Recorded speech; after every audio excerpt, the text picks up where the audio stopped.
Hello friends, good morning.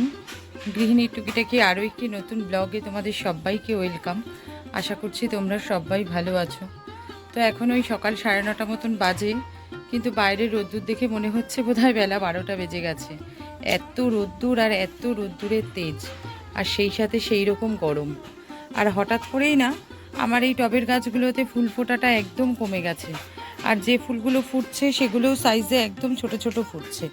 প্রত্যেক দিন গাছে জল দেওয়া হচ্ছে, পুরো গাছটা জল দিয়ে আমার বর ধুইয়ে দিচ্ছে। সকালবেলা ঘুম থেকে উঠেই আমার বর পাইপ দিয়ে সব গাছগুলোতে জল দেয়, পুরো টবের গাছগুলো পাইপ দিয়ে একদম পুরো ধুইয়ে দেয়।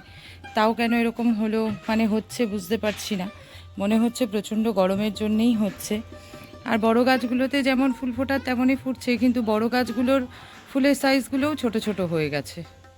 আর আমার এই গন্ধরাজ লেবু গাছটায় যে 3টে লেবু ধরেছিল, সেই লেবুগুলো বেশ ভালোই বড় হয়েছে। আর একটু বড় হলেই ছেঁড়া যাবে। এখনও ঠিক পুষ্ট হয়নি, দেখে মনে হচ্ছে পুষ্ট হয়েছে, কিন্তু বেশ আর একটু বড় হবে। আর কোনো ফুল এখনও লেবু গাছে আসেনি, কচি পাতাও ছাড়েনি, আর কোনো ফুলও আসেনি লেবু গাছটাতে। তো যাই, এবারে কাজকর্ম এখনও সেভাবে কিছু শুরু করিনি। প্রথমেই যাব হচ্ছে ওপরে, প্রচুর কাছাকাছি জমে রয়েছে, ওয়াশিং মেশিনটা চালিয়ে দিয়ে আসবো। এসে তারপরে বাকি কাজকর্মে সব হাত লাগাবো। সকালের জলখাবারের পর্বটা মিটিয়ে চলে এসেছি দুপুরের রান্নার জোগাড় যন্ত্রটা করতে। আর আজকে দুপুরবেলা করব হচ্ছে মটন। আর আজকে দুপুরবেলা মটন করার একটা বিশেষ কারণও রয়েছে। তার কারণ হচ্ছে আজকে একটা বিশেষ দিন, সেটা হচ্ছে আমার বরের জন্মদিন। তো সেই উপলক্ষেই আজকে দুপুরবেলা মটনটা রান্না করছি। আর গরমের কথা চিন্তা করে মটনটা একদমই রিচ করে রান্না করব না, একদমই হালকা পাতলা ঝোল করব মটনের। শুধু মটন আর ভাতই করব, কারণ গতকালকে একটু পেঁয়াজ ফোড়ন দিয়ে পাতলা করে মুসুরির ডাল করেছিলাম, সেটাও খানিকটা রয়েছে। আবার শুক্তো করেছিলাম, সেটাও খানিকটা রয়েছে।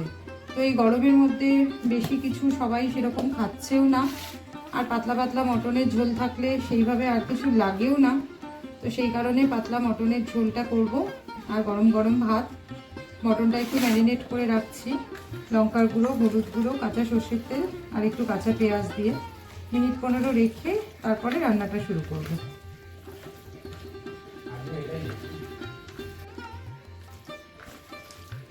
হয়ে গেছে মটনটা ম্যারিনেট করা, ঢেকে রেখে দেবো।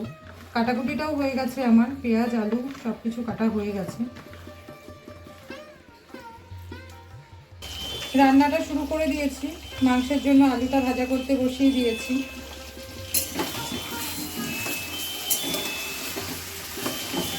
গরম মশলা ফোড়ন দিয়ে পেঁয়াজগুলো দিয়ে দিয়েছিলাম। পেঁয়াজগুলো ভালো করে ভাজা ভাজা করে নিয়ে এবারে দিয়ে দিচ্ছি হচ্ছে আদা রসুন আর কাঁচা লঙ্কার পেস্টটা।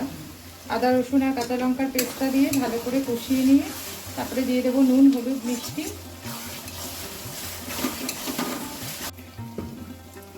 নুন, হলুদ, মিষ্টিটা দিয়ে ভালো করে কষিয়ে নিয়ে দিয়ে দেবো হচ্ছে ম্যারিনেট করা মাংসটা।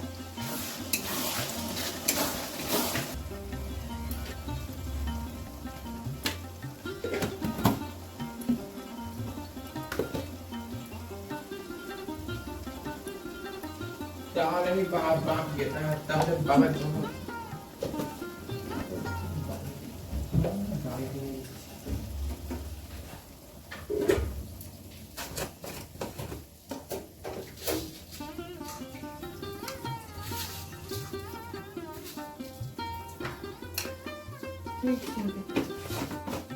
লঙ্কা দিয়েছি জাস্ট একটু কাঁচা লঙ্কার গন্ধের জন্য। যে কটা দিয়েছি তাতে ঝাল হবে না।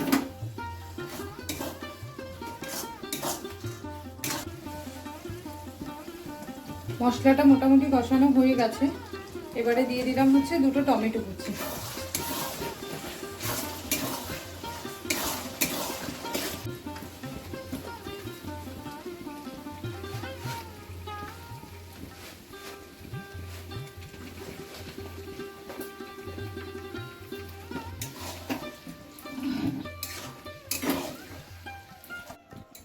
মাংসটা আমার কষানো হয়ে গেছে, আলুটা দিয়েও একটু কষিয়ে নিচ্ছি।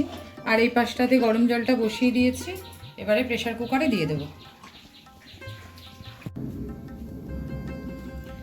এক পাশে ভাত বসিয়ে দিয়েছি, আর এক পাশে মাংসটা সিটিতে বসিয়ে দিয়েছি। এই হচ্ছে মটন, প্রেশার কুকারটা খুলে আমি জাস্ট দেখলাম যে মাংসটা ঠিকঠাক সেদ্ধ হয়েছে কিনা। তো দেখলাম একদম তুলতুলে হয়ে গেছে। আবার প্রেশার কুকারের ঢাকনাটা দিয়ে দেবো। এদিকে ভাতটাও হয়ে গেছে, গ্যাস মোছা, রান্নাঘর পরিষ্কার করা সমস্ত কিছু হয়ে গেছে।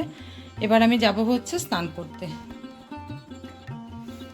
দুপুরের পর থেকে অনেকটা সময় পার করে চলে এসেছি রান্নাঘরে রাতের সমস্ত কাজগুলো সারবো বলে। আর চালটা আগেই মা ধুয়ে ভিজিয়ে রেখে গেছিলো। আমি এবারে ভাতটা বসিয়ে দিচ্ছি। আর ভাতটা বসিয়ে দিয়ে বোতলে জল ভরবো। বেশ কতগুলো বোতল দেখলাম ফাঁকা রয়েছে, বোতলে জলগুলো ভরবো।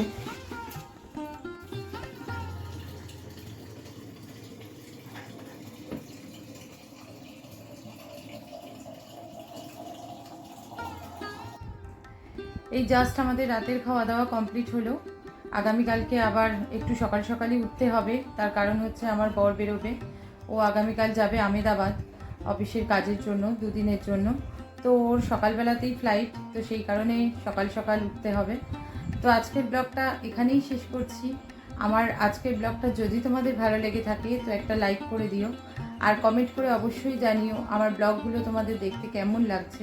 যদি ভালো লেগে থাকে তো আমার চ্যানেলটা অবশ্যই সাবস্ক্রাইব করে নিও। আজকের মতন টাটা, গুড নাইট। তোমাদের সাথে দেখা হবে আবার আরেকটা কোনো নতুন ব্লগে।